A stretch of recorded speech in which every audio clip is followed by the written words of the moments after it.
1 and a 2 and a 3. All right.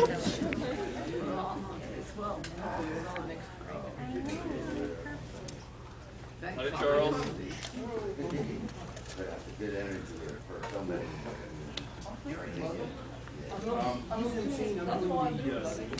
So just so you know, the way this is going to work, we've got an hour for featured readers, first hour. And then we're going to take a break, and then we'll come back and do the open mic. So we're going to start just in a couple minutes. Find a seat, and we'll be good to go. If you could turn off phones, that would be wonderful. And also, we do have an open mic afterwards. We still have room on the sign-up sheet if anybody wants to sign up. That's right. Raise your hand, I'll bring it to you. Only poetry, yes.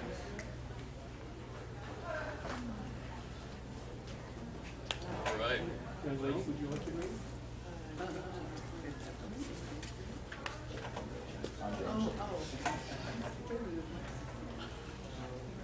Okay, we're going to get started now.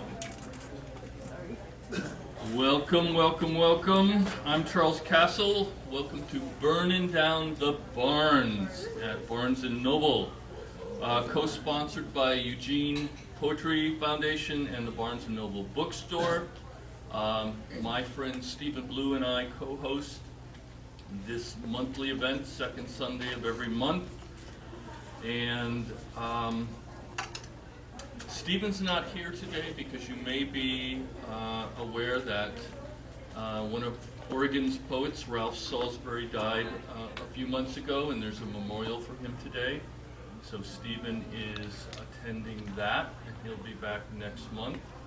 I want to thank Leo Rivers for stepping in today and doing our videotaping for us. We're videotaping, and those people who read will be placed up on YouTube unless you tell us otherwise. So expect that. Also would like to, so I'm going to say, Leo, you're still doing the poetry reading down in Cottage Grove? Yeah, there's Calapoola Poetry Night, the third Thursday of every month at 7 o'clock. Tuesday, I should say, at 7:30.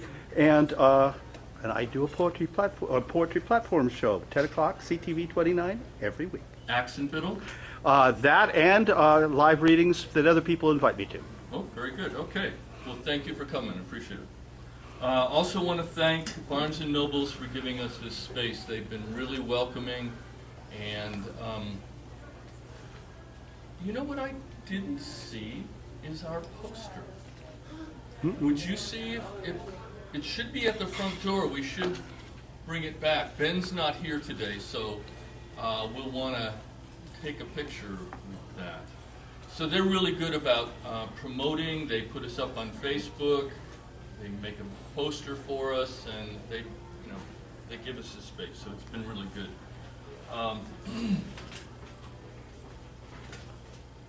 So we have this is our first event of the year, and I couldn't think of a more fitting way to start it with something really special.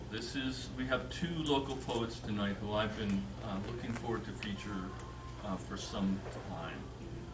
Following their readings, as I said, we'll be doing an open mic, which my friend Joshua Mertz has agreed to help with today. And as you heard, sign-up sheet, you've got 5 minutes. I'll just make an announcement now, which we'll repeat later on, that this is a public, family-friendly event, and we want you to be conscious of that with the material and the language that you use. So appreciate you being aware of that. Please take a flyer on your way out if you want. It will have contact information for future events and should give you links to where you can find the videos. There, is that it? All right. Yeah, it comes Cool. to us. Cool. Wait, that's not the poster, is it? No. Where's That's a quesadilla. Free pizza for everyone. pizza? On him. like James and Raven. Something's not right about this. Extra I know it. anchovies. I'm under the beat. That way I know I'm the only one that's gonna eat them. All right, okay. All right, so as I said, now oftentimes we will, with our featured readers, Barnes and Noble will also allow us to sell their books here. Tonight we don't have any books for sale. Next year when you guys read, you'll have books for us, right, Raven and James? I will. Maybe. Yes. I hope so. So anyway, today we don't have them, but Barnes and Noble has been very good about supporting local authors and making that happen. Are you interested in some of the... We'd have to talk about that. The arrangement with Barnes and Noble is something we do ahead. Oh, never mind that. All right. Okay, there it is. There we are. Cool. That doesn't look like a very good pizza. I don't want any of that. All right. No mushrooms or anything.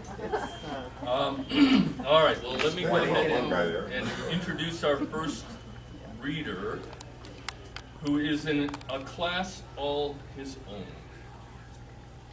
And I should say I want to thank all the Kush poets who are here today for coming and supporting our Kush poets.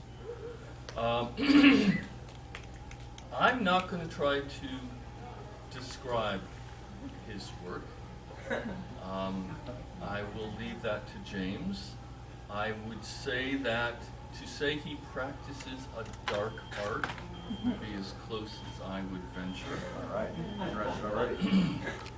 I first met James Otter when I came looking for a place to read in 2015. He was and still is the MC and benevolent overlord of Page 2 Poetry at Kush Cafe. And in 2018, he's beginning his third year of providing a weekly reading opportunity to local poets. Yeah, I know, great. Good. And I'll bet if we asked him, he'd say how many weeks that is. I put him on the I put him on the spot. Hundreds. Yeah, I'd say probably 145. We got seats up front. Exactly, 145. Say the best for last. Yeah, 145. All right, As of next 145. He has created what anyone who's attended knows is an unrivaled, welcoming, safe environment to experiment and share the spoken word. Do you agree with that? That's right. All right. If you haven't experienced Page 2 poetry, you should. Because of his commitment, he has nurtured a community of poets I, for one, have been thankful to be part of. Every Tuesday night, dress warm if you come this time of year. James shows up, rain or shine, come hell or high water, ice or snow, to a crowd or no shows. He'll be there.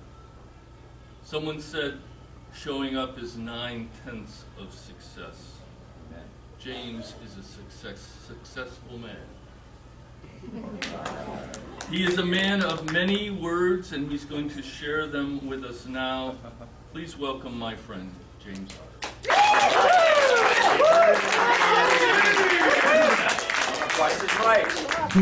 Okay, since we're at Barnes & Noble, I will say instead of the traditional thing we say at Kush, can I get an F yeah? Yes.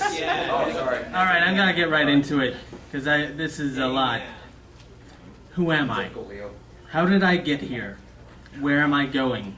James Otter. My friend Charles Tassel picked me up a little bit ago. The last question is still a mystery to me. Hello, audience. Welcome to a milestone in my life. I have been working very hard. Every day, I've been writing.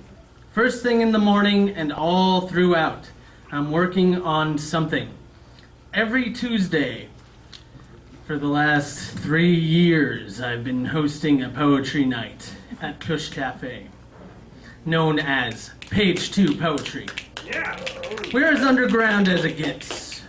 You can find us on YouTube if you go looking. I have 2 rules. 1, respect the time limit. 2, don't be a bigot. The rest are merely guidelines. This environment has been a guiding force for me. It gives me a routine. The people are supportive. For once in my life, I have a community where I belong. It's lovely. Before poetry night, I was pursuing film, failed at that. I recorded music, and of course, I tried to write books. Life is about falling down and getting back up. Amen. All right. I think I've said enough here. Now it's time to share my work with all of you lovely people. This first poem is very, very personal, so if I say something funny, I didn't mean to. 4 years ago, I was standing on my head in the secure unit within the local psych ward. Well, a charge nurse read me the original manuscript of my first book. In the grip of my madness, I held on to my story. Pages had been torn out, having been handed from patient to patient. My manuscript was my only source of power. The staff took joy reading it. I didn't get to start writing again until 1 week after being released into a group home, so as to adjust into a healthy routine.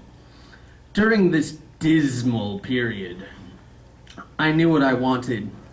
Return home and write. I spent 4 months in limbo, attempting to create an alternate reality where a person's best moments become their nightmares. Doing all of this on 2 broken computers while sneakily recording music in my house. Having crossed a mental barrier into a world only I would see. This was what I was living off of.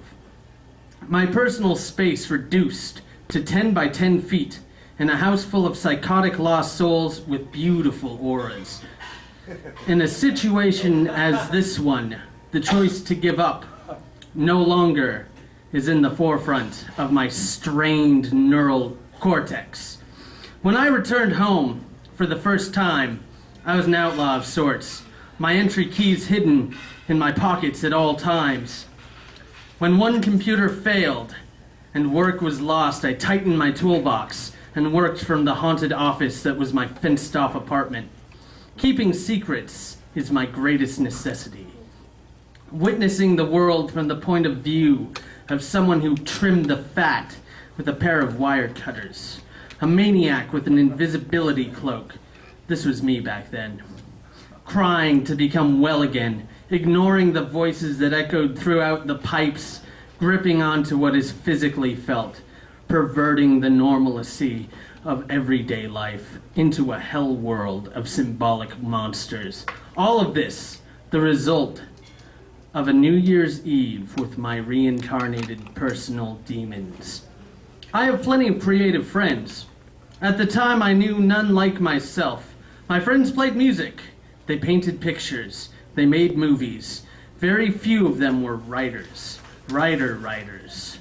I have always felt off, heading outside into the maw of the cage. Here I am now, a person with a safe place to expel those demons. Not only that, but I run the joint. Never in all of my delusions did I ever predict this. For once in my life, people are listening, and it's not a therapist. It's in a room full of others who have bumps and bruises, people who know pain, who can still see beauty. Amen. I've found my home, my true home. I still suffer. Every day's different. I live with many fears, understanding why I am afraid. What difference it makes in the way I interact with my environment, pulling away from me and thinking of it as someone else. This is how I get through the tough times. Pick up a good pint, grab a pack of tasty cigarettes, and wander off into what I have not yet explored, all for a good story. I've haunted myself.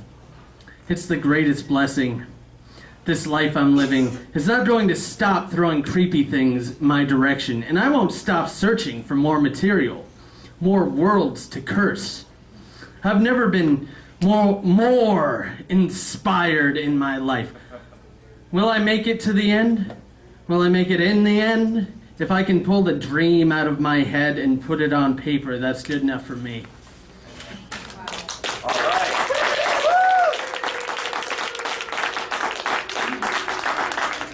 All right. I don't normally read personal poems. Everyone who goes to page 2 knows this. So that's the personal poem you get to hear. Now for the real material. This is called Simulated Anarchy. And I've been practicing. Imagine this. A young group of kids grow up without parents, and it's exactly what they wanted. All runaways, living on the lam, begging for cash, enjoying a nice cold one with all the bad kids. Never had a place in the world. It's perfectly harmonious. Well, it was, until they wanted to belong somewhere.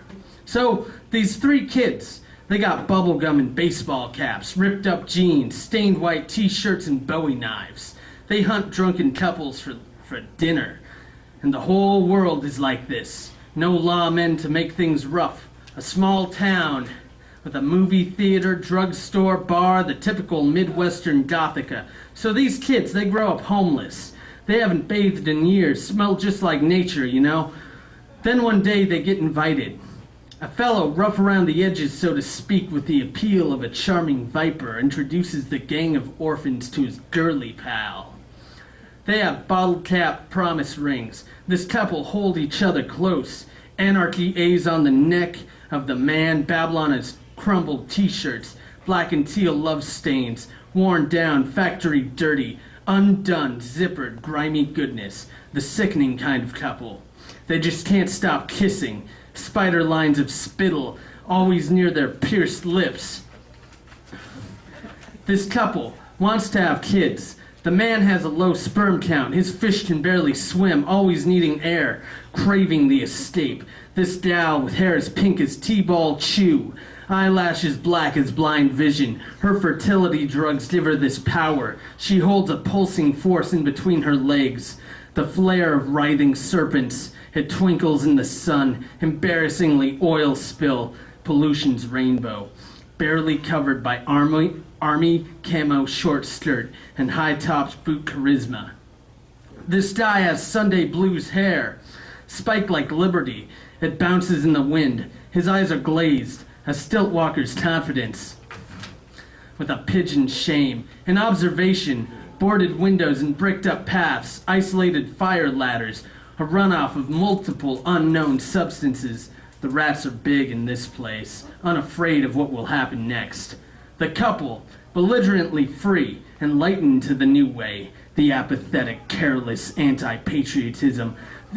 This trio of juvie losers, young, hungry, fighting for scraps with rodent overlords. Worn down from another defeat, tired, the middle sits, hairy, disheveled, freckled, red dread facing the pavement. This narrow little city of thieves and hounds. Rarely does anyone care to notice such a small tragedy. It's nothing.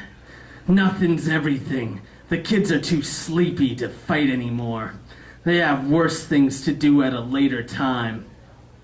Bubblegum, that's all the trouble needs. Maybe a scotch, a little bread, some scrap of meat, nothing to be noticed like themselves.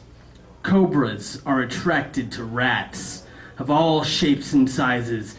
Everyone just needs some relief from the hard-pressed realizations of this life. Everyone deserves a sanctuary from the rain, where anything goes. And this cobra was once a rat, drinking grease from the side of a worn-down frying pan. At the time, this cobra was standing in the fire, so to speak. The people in cities like this live wealthy in the sense of knowing the right people, not in any other sense. With roadblocks and no gas, only bikes.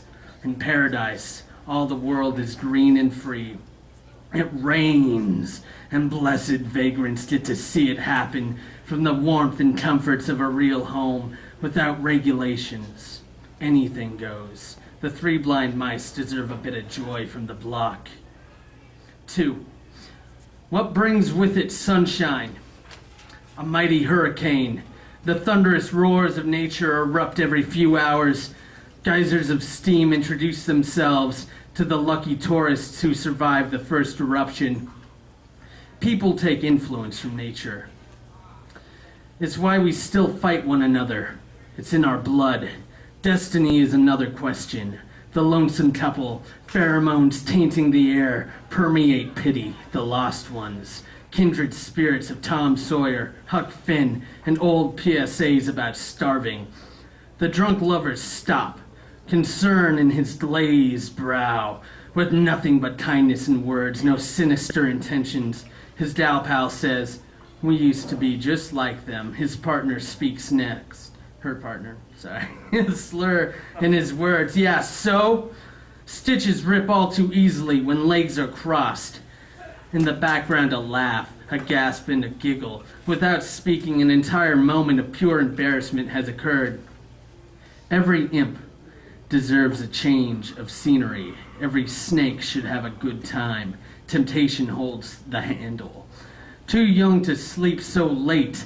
A hangover in the dream state. Old Viper drops hands. Flyers from the old shows sunk and torn, all below the marching boots. Young stamps need a mum. Adopted through follow the leader to a home that is more of a shack. Stacked windows for fresh broken glass. A few hundred strong, it's all right to let the kiddos tag along. Embarrassment in tow, happy pills, free from machines. Put a cent in a handful of grain for the curried lamb. Now they're all lambs. Even the Viper with Lady Freedom's crown heading home to Neverland, where the whole bunch need not grow up. Pick up sticks lest the cold set in. Morning dew drips in through a crack in the fringe.